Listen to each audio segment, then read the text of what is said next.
7 number, let function f from a to b 1 to 1 यानी कि 1 1 है function, so that the range of the function such that range of the function f is b, determine the number of element in a। क्या कह रहा है कि एक function है f जो कि 1 1 है, फंक्शन 1 1 है, और ये कह रहा है कि range of the function f जो है वह b है, उसके एलिमेंट क्या है, सिर्फ b है। तो डिटरमाइन करना है कि number of element in a। तो आपको मैंने बता रखा था, याद होना चाहिए कि late f a to b be an 1 1 function, be 1 1 function. ये function f a to b में एक 1 1 फंक्शन है सपोज, ठीक है। तो हमको याद होना चाहिए कि number of element in set a is less than और equal to number of element in set b।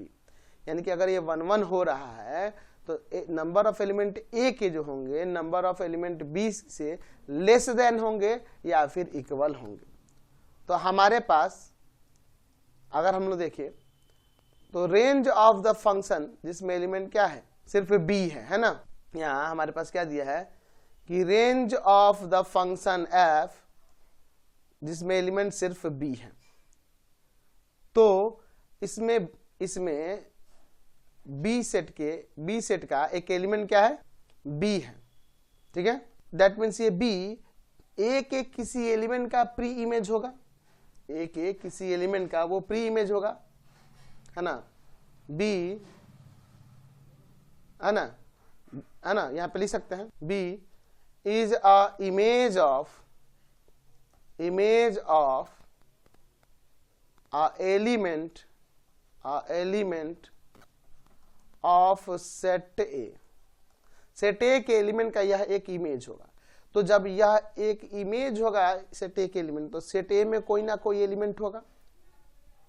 अब यहां कह रहा है कि नंबर ऑफ एलिमेंट ए का जो होगा वह बी के नंबर ऑफ एलिमेंट से लेस देन होगा या इक्वल होगा।